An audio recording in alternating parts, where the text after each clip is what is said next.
is... Sleepers is interesting. It's sort of the same lines. I guess. I saw Good Godfather. I keep mixing them up. Hi. Uh-oh. Welcome to Someplace Immediately turning people against us. Hello, everybody. Welcome to Someplace Underneath. I'm Amber Nelson. I'm Natalie Jean. Hi. I recently saw The Godfather, not Goodfellas. I mix them up. I've never seen Goodfellas, Scarface, Sleepers, all of these. We were just chatting about it. Oops. Sleepers is like same time period, slightly different premise, but I was the one who brought it up. You were, because Natalie's more cultured than I. She's seen it. I don't know if I'd call that movie cultured. It's gross. There's a lot of child touching in it. Ooh, all right. Well, great. It's Kevin Bacon, right? He's the villain in that. Yep. Is he the child toucher? Yeah. Kevin. That's the character, not him. I liked him in, what's that? The Lost Boys. And I often get a little No, bit... he's not a Lost Boy. I don't know. But if somebody's ever like, you've never seen Goodfellas? I'm like, have you ever seen Moonstruck? And they're always like, no. It's like, you ever seen Portrait of a Lady on Fire? No. Well, so, okay, all right. Looks like you can't see everything. So fuck you! Fuck you! What if I watched Scarface and got really involved in it? And you were just like, oh, I've been waiting for... there's something been missing in my life. Say hello to my little friend. Is that where it's from? I think so. I know it more from the parody, Somebody Has a Skunk Butt. What is that from? Is that Hot Shots or something? Might be Hot Shots. I don't know. I'm feeling... I hear a little bit of whoosh in my ear. Is it... Do you guys hear Uh-oh, where's your brain? Uh-oh. Oh, no. Brain. I can just take these out unless you guys hear it. Whatever. Oh, my hair, I did a deep conditioner and I just braided it, and I've been wearing a bonnet at night, and it really helps because the nights that I don't wear a bonnet, I wake up and my hair looks like fried chicken. So it feels looks very pretty. lustrous. It looks like you had it done. Ooh, I didn't. $7 thing at Marshall's. That's nice. My hair's still wet from a shower. That's how much I did my hair. Oh, it was from Ace Ventura. What did I say? That's it. Say hello to my little friend. No, the second one? Second one. Okay, I was going to say, that I know the first Ace Ventura pretty well. Not as much the second one. I have seen the second one probably 10 to 15 times in my life, but not so as... that's your Godfather, is Ace Ventura 2. Yes, yeah.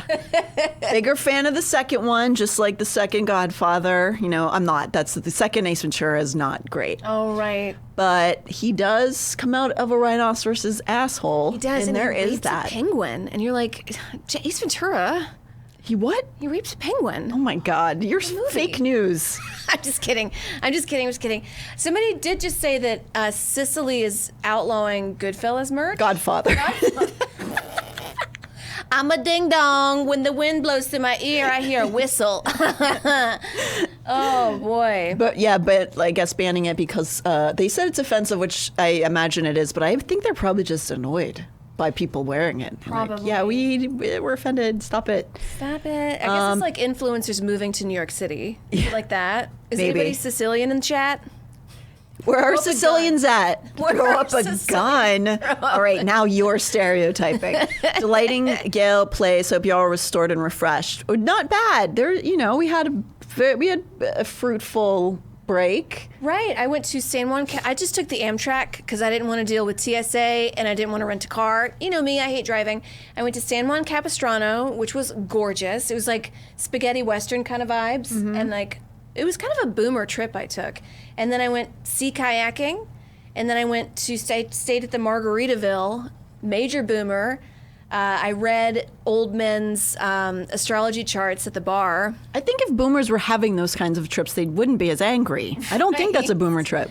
Right. If anything, maybe it's like a Gen X trip. Maybe. I'm not Gen X. I really did enjoy it. I just went to the places where I was the most young. Everybody was in their late 80s. And you're like, I don't know what's happening. I'm just a tiny baby. And did you say you told a CEO that he should hire people based on their charts? Right, based on astrology. I said you got to look at their midheaven because that's how they work, and you got to look at their Mars sign because that's how they fight. Yeah, so you really shook up some business out What there. if that's the new movement in business? I don't know. Don't blame me. Amtrak is the shit, and so are bonnets, purling proletariat. I also like a train ride. I enjoy It's one. gorgeous. If you ever get it on the Pacific coastline, the waves are crashing. I feel like in about 50 years, it's going to be run over by the ocean. Whatever. Take it now. Whatever, what have you. What have you. It is 1,000,000 degrees in LA right now, so we are very blessed to have this time. We are, and it's nice and cool in here, which is different than my home right now because it's 113 degrees. I'm starting to realize that the big issue with the boomers overall is how much they don't process their collective trauma. Oh, yeah. Oh, yeah. So maybe they should look at their astrology chart because they got really interested. Maybe because I was like a hot girl at the bar being like, what time were you born? I mean, probably, yes. That's probably why they were suddenly interested in it, but it might help, might make it worse. Who knows? It's a mystery. Let's try it. Let's see if it makes anything better. Let's see. We got a doozy of a show for you today. We do, man. And we're going to try to make it uplifting, even though it's not. No, it's not uplifting, but it's important to talk about some of these cases. We've covered some of them already a little bit, and there's some updates, and there's some stuff we haven't covered yet. By chance, sometimes we try to cover all genders of people who make bad choices. Right. Right now, this one happens to be all men, and And they not are bad. I had a guy make me a pasta sauce this weekend. Yes, you did. He was very nice. Yes, that's very kind and Also, thoughtful. the boomers at the bar, they were They were nice. real nice, and sometimes a boomer is nice. You know? Right. So My we're gonna- mother's a very nice lady. Yeah. We'll get that out of the way. Let's get that out. Shit. Quickly, this is not really what we're covering, but did any of you guys see anything about how the Telegram founder has been arrested? If you recall, anytime you guys, if you have that Guardian article, you want to pop it up just so you can see his face if you're watching. His name is Pavel Durov. There it is. We're using mine. Got it. His name is Pavel Durov. You guys can see all my tabs. It's just a bunch of tabs of just like horrible things. And then like some Etsy carts open. So he's the founder of Telegram. And apparently what I've gathered from the news that I've seen is that he has been wanted in multiple countries. But he kind of knew that, and so he avoided those countries. He just never flew into them, is what I'm gathering. But as he flew into France a couple weeks ago, he was stopped, and as he's getting off his private plane by the feds there, and he is currently awaiting, I think, trial right now. And it is basically because some countries are trying to tamp down on sites that don't do regulations on things like CSAM, because Telegram is one of the major marketplaces, we'll call it, for that. And he has been facing scrutiny from certain countries. And of course, like a lot of these guys do when their apps are doing stuff like this, his kind of stance is being like, yeah, it is really bad, but like, I'm making money, so who cares? He's kind of going, why are you mad at me about it? What am I saying? It's not my fault that people do that. It's just my app, and I make all the rules about it, and I control it. But like, I don't know why you guys are mad at me about it. I could put a stop to it, but I won't, because it means I'll stop making so much money. Which is ultimately, at the end, probably why he doesn't care, because they do make a lot of money off of that. Right. That not necessarily directly the CSCM, but having the people filtering through the app, I imagine. And so, yeah, it's interesting because we've talked a lot about how those kind of people get that content to each other. Right. And that is one of the big ones. And so I do really think it's cool that some of the countries, whether or not it's done for the right reasons or because they're just now addressing it for some other financial reason, that they are trying to clamp down on it. Right. Oh, and Frazzle Hag says, what's CSAM? You're not allowed to say child explicit content anymore, but it's explicit content with children because they can't consent. Obviously, they're children.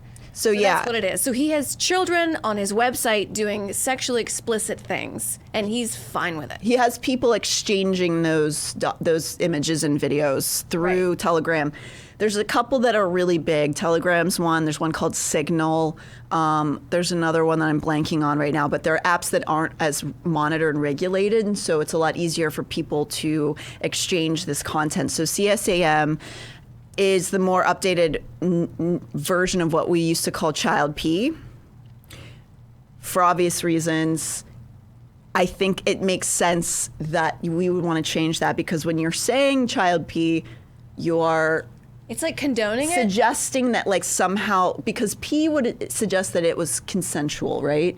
And it's not. It's just it's monstrous. It's a crime. So I think there's just been a really strong movement to get everybody to stop saying that, which I very much agree with. It is abuse material. So that's what that stands for, child sexual abuse material. So yeah, that's just an interesting little side note. I'm going to keep tabs on that and see where that takes us. Hopefully he is forced to change the app, or regulations change. France and some of the European countries have been at the forefront of trying to control child exploitation, including the family vlogger stuff that's really being addressed more in other countries right now. We have some state stuff being passed, but it's mostly regarding their pay, and not saying you can't just like film your child on the toilet for money. No, you can't do that. You can. You can, though. Yay. You can. There's also some countries like they're labeling misogyny as a hate crime, because usually when someone viciously hates women on the internet or in real life, they usually go and shoot up a place. To be honest, that's like there's a big Venn diagram and it's one big circle. That's kind of the deal. I mean, yeah, I don't know. How do you monitor misogyny, though? I don't know. It was an article that I didn't read, but it was out there. Because I'm a dumb lady when my brain is... You're not a dumb lady. It rolls around. Okay, so you're not dumb. There is... one of the things I wanted to talk about today is a case that I've covered a bunch, that we've talked about a bunch on the stream, which is the case of Madeline Soto. She was a child who was first reported missing for a week, and she was then found deceased. And during that process, people really kind of latched onto the videos of her mother and her mother's boyfriend because they were really bizarre. There was something that just felt really off about the videos of the mother and her boyfriend speaking. Right, and there's no right way to be grieving. Often when someone tells me that a friend died, I'd laugh. Right. To be honest, but there was something about the way, especially because he was like, "Oh, I just factory reset my phone." There was a lot of glaring red flags really, really quickly. Right. And it was, you can say like you said, you can go off of vibes and be like, that's weird, but then maybe they're just weird people. But then on top of that, a bunch of inconsistencies, a bunch of like, oh man, I just like my phone. I hit a button and all this stuff's gone. I don't know. Reset. You have to like actually do a lot of work to do that. You have to look that up. Yeah, it also odd the same day that the child goes missing that would happen.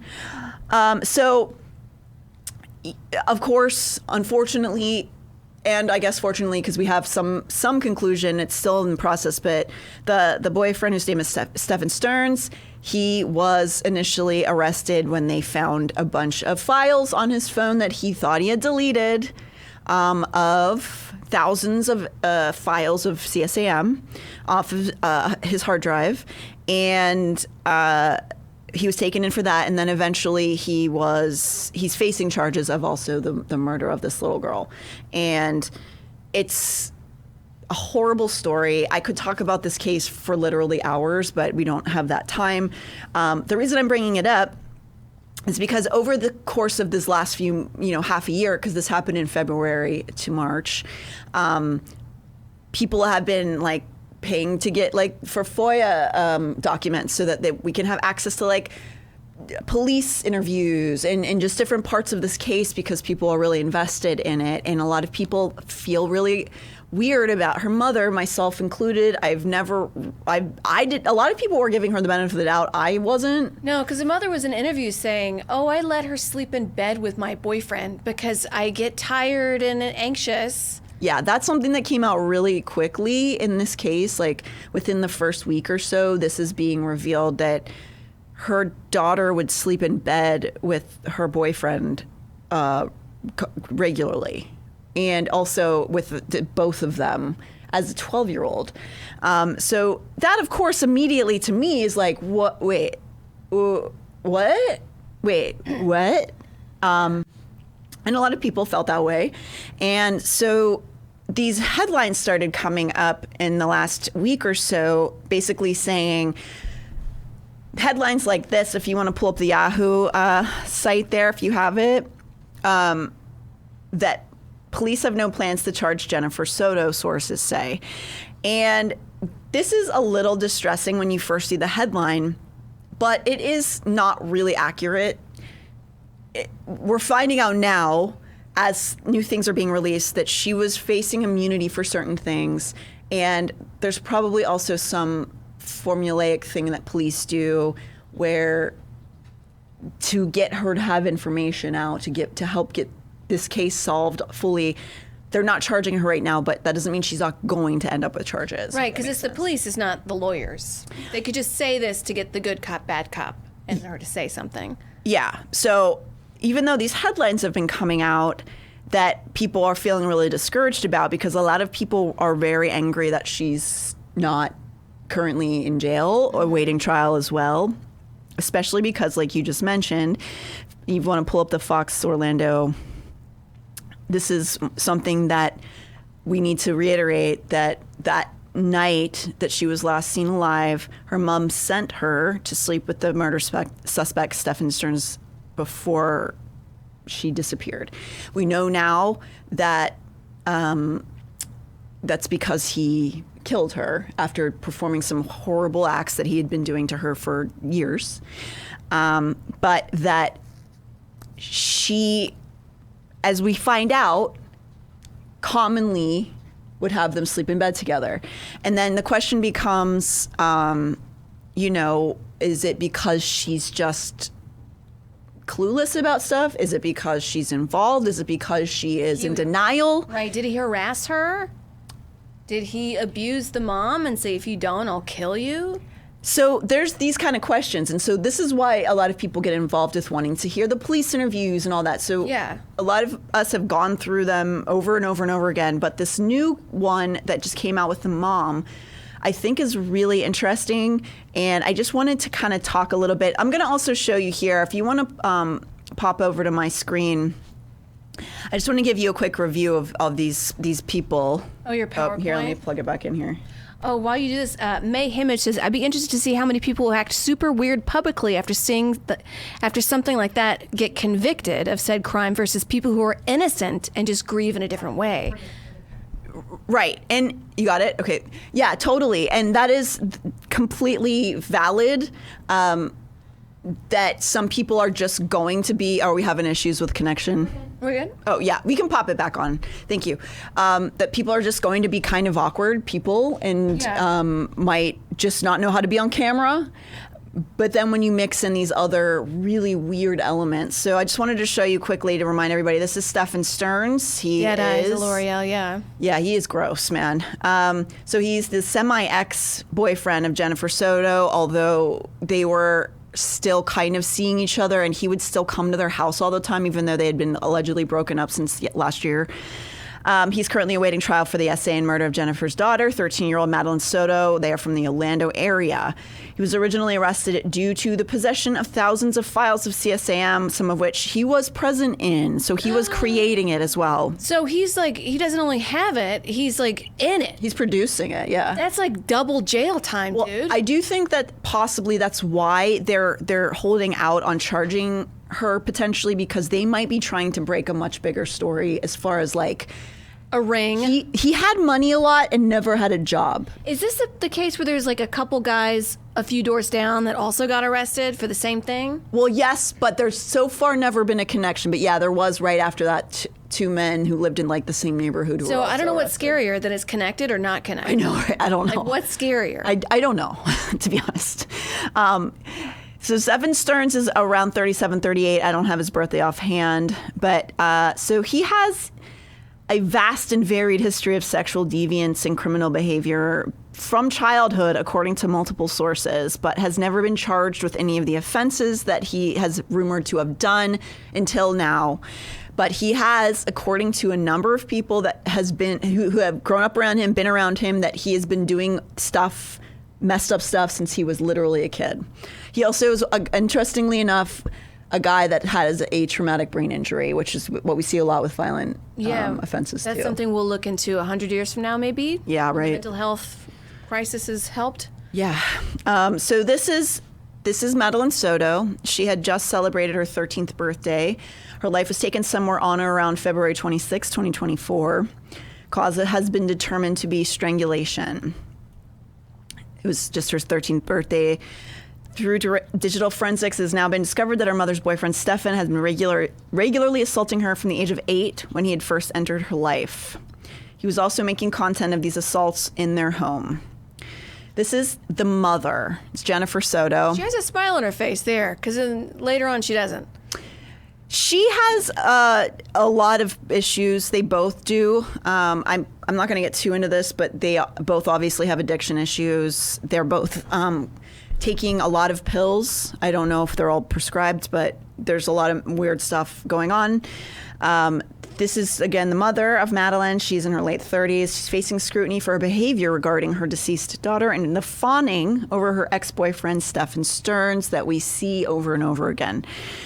So she has exhibited suspicious behavior many times, starting from the initial report where she is shown to be lying repeatedly. She also has inconsistencies in her stories.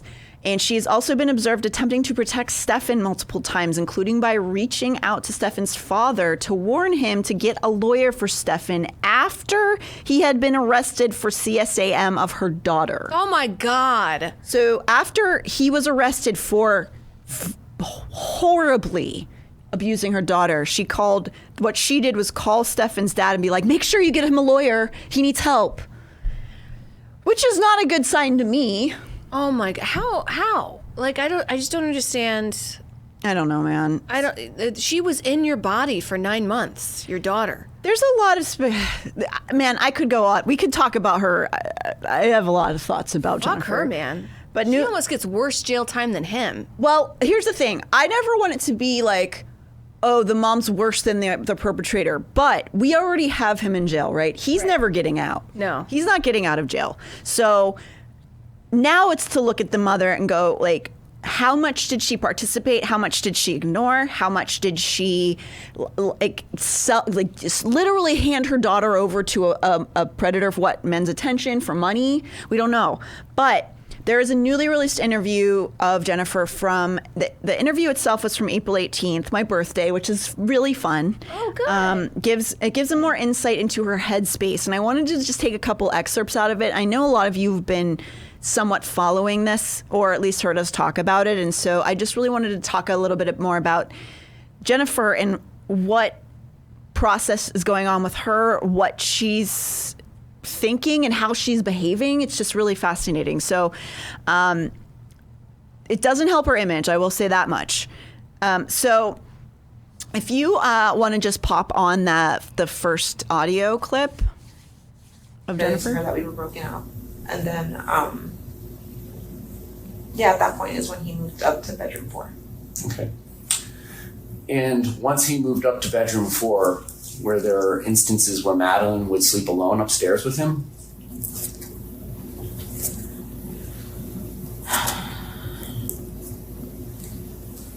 I'm gonna say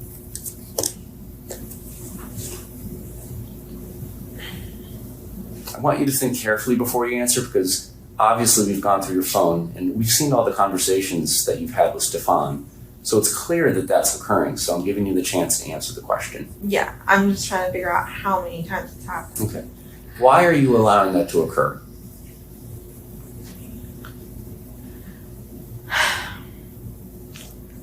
I saw Stefan as someone that I completely trusted with my life, my child's life. I thought he had cared for her as a father would. He had been in her life for more than half of it, playing the father role. I thought he cared for her the way I did. Mick to Jen at sleepovers, she could have told others what was happening to her 100%. there's a lot of that, I think, overlap for a lot of the things that Jennifer ends up saying in this interview.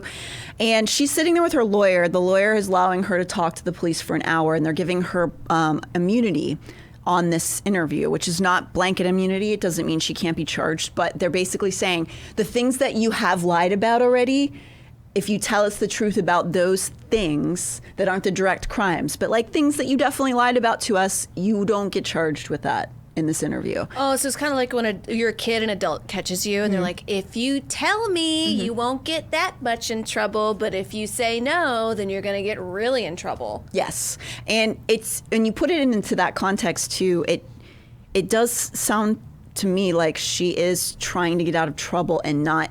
This is maybe a month and a half after her daughter's body was found in the forest, strangled, that her boyfriend had been abusing her for half of her life. And she has this sort of like affectation in this interview. Again, we can't go off of vibes, but she's like kind of being just like flippant and just a lot of, I don't know, I don't remember, I don't know why I did that, I don't know what he did, I don't know where he was. Life. I don't know. And she's talking in that manner this whole time, but as you hear the police saying, why did you allow that? And she just said, oh, I trusted him, but that also just, I'm no psychologist, but should a 12-year-old be sleeping in bed with their bio father either? Like, that seems to me like that would be a hard time. You have to, like, just, kids need to understand boundaries and privacy and things like that. I had a great dad. I never slept in bed with him. That's crazy. Next is Tomahawk says she was an adult. She knows what's happening in the room. There's no way she's that oblivious. I mean, I also agree. And they both worked at Disney? Yeah, they did. He worked very briefly there because he couldn't hold a job down to save his life. But he worked at a ride at Epcot. And she worked she was like a vacation planner. She didn't actually work in the park. But it's Orlando, and a vast majority of people work somehow for Disney. They like own the entire city. But that's gross, obviously, as somebody who is a predator to be working. Does Disney not do like background checks? Yeah, but he didn't have any. Because his mommy the whole time was just like, he's a good boy. So he was harming animals and stuff early on. He was doing other weird things like keeping cum in a jar, stuff like that. Right. Yeah. Which isn't illegal, but I feel like you shouldn't work for Disney if you keep cum in a jar. Yeah, and like, but that's unfortunately not a thing that you can put on a record. You know what I mean? Like, right. He doesn't have like weird guy stuff that he does on his resume. Right. Yeah, is there like a background check for just weird stuff that's not like Unfortunately, illegal? no.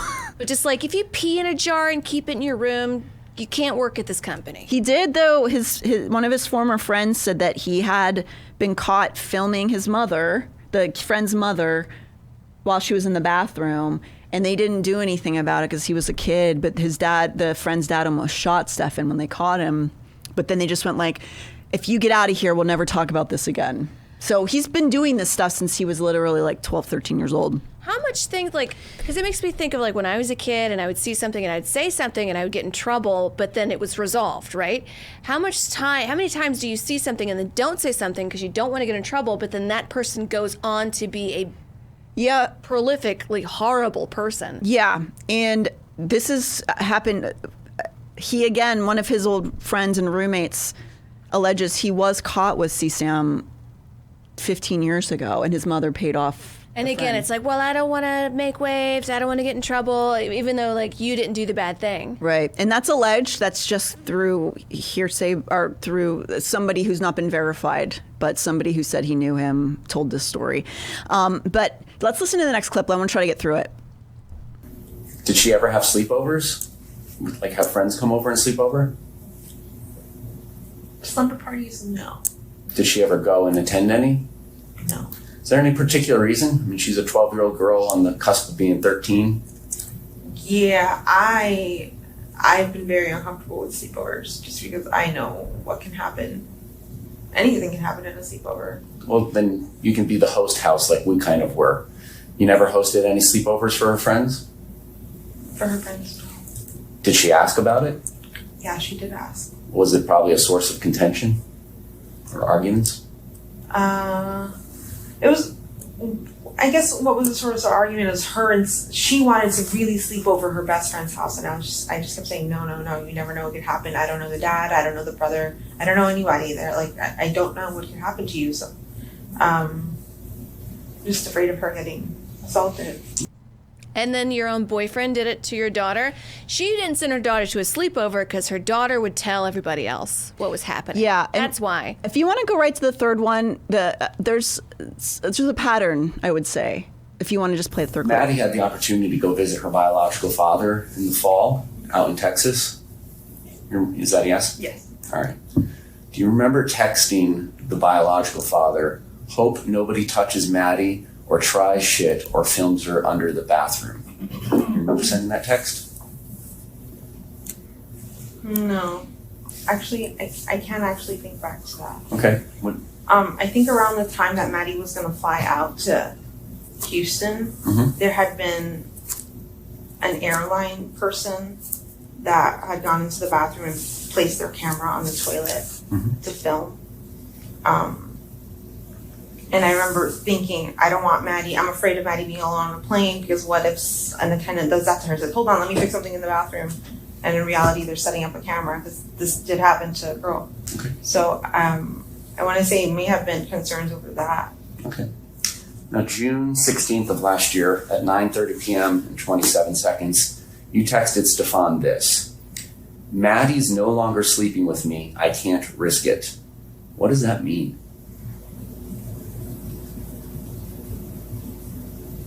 I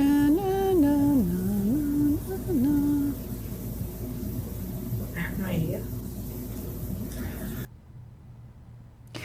Man, there's so much to pull out of that. So, yes, you heard she said the police are confronting her with saying she had in a text to Stefan, "I can't risk her sleeping in bed with me anymore."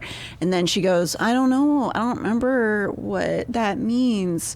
But the other part of that, well, there's two parts, right? So you heard her talk about how she was too scared to let her be at a sleepover to get assaulted, right? And it really just something like reminded me of something that Michelle Duggar did. I don't know if you guys remember, but she was doing robocalls to fight against people being allowed to go into the bathroom that they identified with. And they were trying to stop a law being passed in their area. And she was doing robocalls saying, you can't let men into the bathrooms with little girls. You'll never know what's going to happen in there.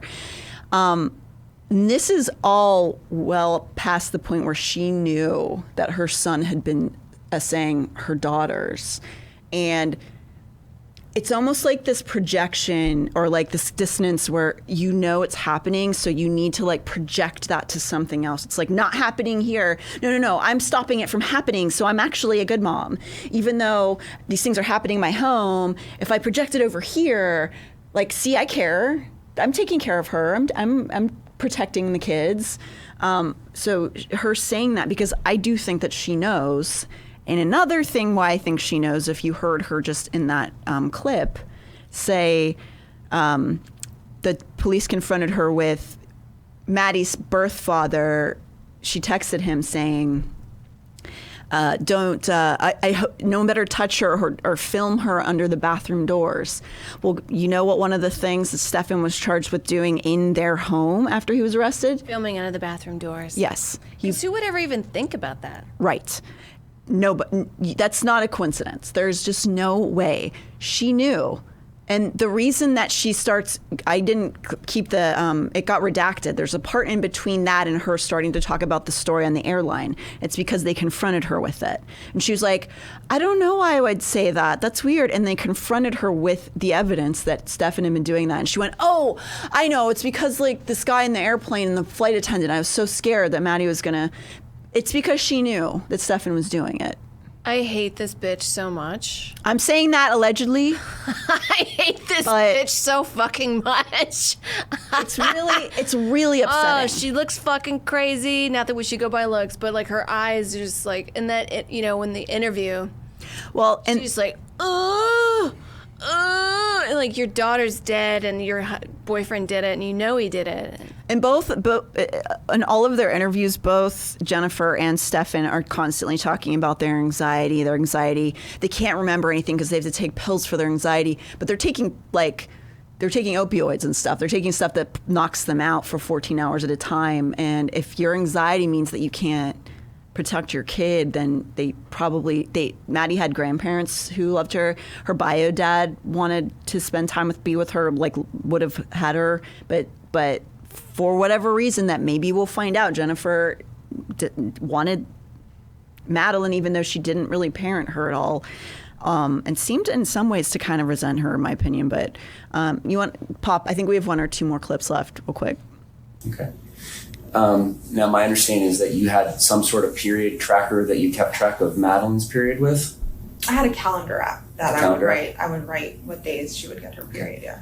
And obviously, Madeline doesn't have a job, so she's not going out and buying the products that she would need if she had her period, right? You would have to do that for her? Mm-hmm. Is that a yes? Yes. So, do you remember her using any of those products at all in February? Because I assume you take the trash out, or does she take the trash out, or how does all this work? I take the trash out. In February, no, I didn't notice her using any of her feminine hygiene products. Did you have any conversations with her about that? No, but I didn't notice until after everything. Because it would have been due like at the beginning of February, and this all happens at the end of February, so she's almost due again in March. So you never had any conversations with her about not having her period at the beginning of February? No, she's had other periods that have been missed or like super late, so I just assumed this was going to be one of those situations again. Okay. But no, I didn't. No, I didn't know. So she does answer things mostly like that, just like, I don't know, I don't remember any of that. Anxiety, I don't know. But I put that in there because there had been a lot of just wild, like, online speculation of something that might seem obvious, which is maybe this happened because she was pregnant. And there was no evidence of that, but people were like, that could be. But this is the first time we're hearing police bring up her missed period, because she did have a missed period in February. And so it's just fascinating that the cops were the ones who brought that up, and it wasn't just people going like, well, maybe she became pregnant from him and this is a reaction. We still obviously don't know that, but it's one step closer to considering that the police were asking about whether her mom checked that she had missed her period. And mom being like, oh, I don't know. I don't have anxiety, but they're doing drugs together, right? Like, if he supplied the drugs, she might have like thrown her daughter at him. I mean, it's something that's crossed my mind. For what? To get a fucking high? Like, it's something that has crossed my mind personally. I don't know what other people think, but they both were taking a lot of prescription pills and taking some of Maddie's, it seems like. And that requires money. Neither of them really had jobs most of the time. And they somehow had cash. So they got cash probably because he sold C-Scam. I mean, that's probably how they got the fucking cash for drugs. That's all alleged, but it does seem like it's at least plausible, right? Let's just do one more quick clip here. Just want the end of the. Sorry. Okay. Now, the purpose of you telling or having Maddie sleep with Stefan upstairs is because you told me before that you needed a good night's sleep. Yeah. If you needed this kind of sleep previously to when Stefan wasn't there, what would happen? You mean if Stefan wasn't there and I needed this good night's sleep? Mm-hmm. It depends. If I had missed my meds the way I missed them that night and I wasn't feeling, or I was feeling just how I was feeling, I'm not sure if I would have had her have her sleep with me on the other side of the bed, or if I would have sent her upstairs to the guest room. But she sleeps like a monkey. She rolls. She'll start on one end of the bed and end up on top of me by the end of the night. And she's a gymnast, I guess. But have you ever sent her upstairs to sleep? No, not for any of these reasons. Have you ever sent her upstairs to sleep by herself? Okay. I'm going to need to wrap this up. You heard that guy at the end there. That was her lawyer because she just contradicted herself within 5 seconds. So the police were just asking, what would you do if Steph, because she basically, her excuse was that she needed to sleep. Madeline insisted on sleeping with Jen all the time. I mean, partly because Jen gave her bedroom away to rent her. So Madeline didn't have a bedroom. She had a cornered off section of the living room, and they had roommates. So there was a bunch of strangers living in the house, and Madeline was forced to live in the living room, and she had a little bed in the corner of the living room. And so for whatever reason, Jen says that Madeline didn't like to sleep by herself, probably because she didn't have a bedroom, and probably because she was being SA'd whenever she was alone. But so they were trying to ask her why she would send Madeline upstairs to the empty guest room that they weren't renting out, but would not give to Madeline for some reason. Hey, it's a guest room. It's not like their bedroom. It's an empty room. It's just she wasn't allowed to live in it. And Because their fucking drugged out friends would go crash there. well, there's some evidence that he was filming stuff in that room. But yeah, so they're like saying to the mom, so did Madeline ever get sent up there when you were tired? And because that night when Madeline was killed, she said, I sent them both to the other bed because I needed sleep and I was really tired. And so they're like, well, do you do that whenever Stefan's not here? And she said, I don't know. Sometimes they must send her upstairs. And then they immediately asked, do you ever send her upstairs alone? And she said, no. Yeah. Like, I mean, within 30 seconds. And then her lawyer went, we gotta stop. You can also hear how tired the police and the lawyers are, because it seems like probably a long time of confessions of the worst thing you've ever heard. And to hear like grizzled cops just be they sound frustrated and tired, to be honest. And for them to be frustrated and tired means this case is fucking crazy. Yeah, and side Nero, 13-year-old girls in a bedroom, is that alone neglect? And I would say I don't think it is technically a crime, and I think I've seen a lot of single parents talk about how they literally slept on a couch so their kid could have a bedroom when times were hard. Yeah. That like, you go through financial hard times, right? And sometimes there isn't a way that it's not your ideal situation for your kid. But the issue to me, in my mind, with Jennifer is that at no point did it ever seem as though her care, it was always about Jennifer and her problems and her issues and all of the things she needed. And she really, that kid seemed like a hindrance to her. Or maybe she resented her. I don't know. Give it to the dad then. Give her. Oh, right. Something. Or, just something like a 12, 13-year-old girl shouldn't be living in a living room. No. If there, of course there are extenuating circumstances, but this was, to me, negligence in the sense that they had another bedroom, but they were like considering, quote unquote, renting it out. However, I think Stefan was just using it whenever he wanted to. And so they had an empty bedroom that she could not sleep in unless she was with the man. Fucking gross.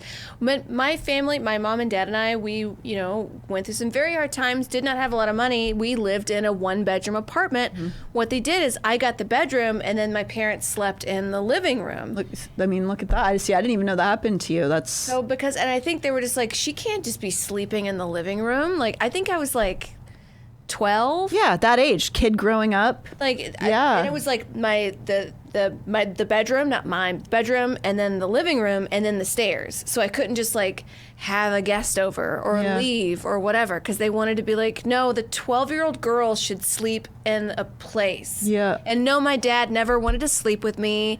And like, they would knock and open the door because they would be like, what are you doing? But it was, right.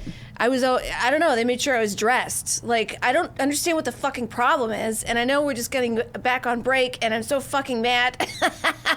Yeah, we're back, baby. Zara626, you're on a date right now. Get out of it. Thank you so much for showing up, but I really appreciate it. But don't do this to your date. Don't do this. Don't do it. Thank you for being here, though. Thank you. We do have a Tears of a Clown. No, we have No Dogs in Space coming up in 10 minutes. Right after this in 10 minutes. I think they do have to set up for it. Yeah, I want to just briefly before we end, also McDidgeon, thank you so much for gifting 5 tier 1 subs to LPN TV's community. Really, really appreciate that.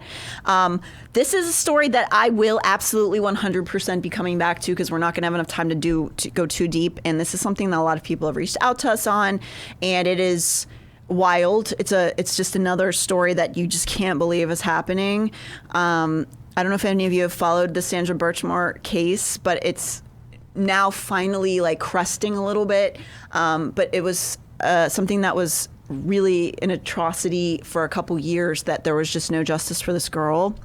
You want to kick over to mine? So I just want to show you quickly. This is a girl named Sandra Birchmore. She was 23 when she passed, but when she was growing up, she had lost a lot of her family. Her stepfather who raised her died. Her mother died, like all of these people. So she was considered, potentially at risk as a kid. This is Massachusetts in the 2010s. And so like any family who's trying to make sure their kid is doing right and on the up and up, they are like, we'll put her in some programs, we'll put her in some social programs and make sure she's like got people around her. So she joined the local Police Explorers youth program in 2010 at the age of 13 years old. She again was 23 years old when she was found deceased in 2021. Her death was deemed a suicide by the Massachusetts Chief Medical Examiner, Dr. Mindy J. Hall, despite there being solid evidence to the contrary. And I have to remember not to say the S word. It gets flagged a lot. But so she was deemed having self-harm ended by this person named Dr. Mindy J. Hall. There was a lot of evidence to say, though, that she had significant signs of strangulation, although she was found hanging in a closet in her apartment. This is a man, I guess you have to call him that because biologically, I guess he's kind of a man. He's more like a walking pile of shit, in my opinion, but his name is Matthew Farwell. So 3.5 years after Sandra's quote unquote, Farwell is arrested and is currently awaiting trial. According to the Department of Justice, police officer Matthew Farwell allegedly killed Birchmore to prevent her from disclosing information about his long-standing sexual exploitation of her while he was on duty, beginning when she was a minor. This photo that you're looking at, if you're watching, is a photo of his third child having just been born. That's a new baby there. And this was occurring, so this photo and this time period, his wife was giving birth to their third child. He left the labor and killed this girl, and went back and had the baby with his wife. He began grooming Sandra in the Explorers program. This is a screenshot of him entering her apartment building that night. He left an array of types of different kinds of digital evidence behind because he is a fucking moron. He also did stuff like Google, do my texts go away if I delete them? Fuck you, man. What a fucking... Yeah. All right. They do not, by the way. They do not go away. If you do a crime, they can find the evidence. Right. You can't just erase it. So we're going to go much deeper into this. This is a really wild story, but essentially this guy, and not just him, there are other police officers involved, managed to get this essentially erased for several years. That he very much did, and there was a lot of evidence that he did, because she was in fact pregnant with his baby after he had been grooming her and essaying her for like 8 years. So I want to talk about this case a lot more. If you guys want to do some looking into it, it's a really unfortunate, tragic case, but now finally it's now become a federal case. and they are going to face justice, but this guy is currently awaiting trial. However, there are 3 other men in the police force who hopefully will also be facing charges for being a part of what this guy was doing. So, Wow. Wow, what a piece of shit. Yeah. And piece of shits all around, except for the people that work at LPN. yes, no, Except for us. no, We except got for some us. Quality content coming up in about 6 minutes. Yeah. So thank you guys for coming back into these heinous stories. Right. But we it's good we talk about them. We want to think about Madeline and Sandra and think about the lives that they should have lived and that they didn't deserve what they got, and they deserve to have justice. Absolutely. We'll thank you for the subs, and then do we have time to play the nice video at the end? Yeah, we got and then time. We'll get out of here. Yeah. God Botherer cheered 100 bits. Mayhemmer just subscribed to tier 1. Delighting Gale Plays subscribed to tier 1. McGinn is gifting 5 tier 1 subs. Star626 is gifting 5 tier 1 subs. And then have a good time on your date. Star 626. Don't bring any of this up, hopefully. or show us. At least to the wait date. till like the 4th date, maybe. I don't know. Okay, let's. Oh, you have anything? Nothing. All right, let's just play this vid. Sure. Let's lighten the mood.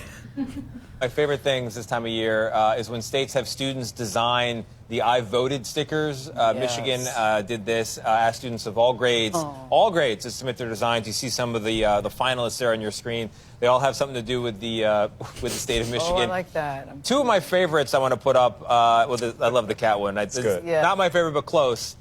Gabby Warner with the very minimalist I voted 1 felt tip pen. Took about 1 second to write that. And then in contrast to that, another winner here. They got 22,000 or 20,000 votes. I love this Jane, one. age 12 from Grosse Point. That is a werewolf. I voted! In front of an American flag. Ripping off its shirt, wearing a pair of low-rise army cargo pants. Creative. So, Honestly, reached by the New York Times and we asked should be about doing this this more on the design. stickers. Jane said, I feel like it didn't would wanna do actually something draw that you people. usually think of when you think of Michigan. I was like, why not a wolf pulling off his shirt? Yes. It got 2,000 more votes than the closest competition. Oh, I missed this kid's name because I was talking. What was the kid's name? Shout out to that kid. Shout out to that kid. Let's all go vote in these upcoming elections. And then rip our shirts off. I voted. Please.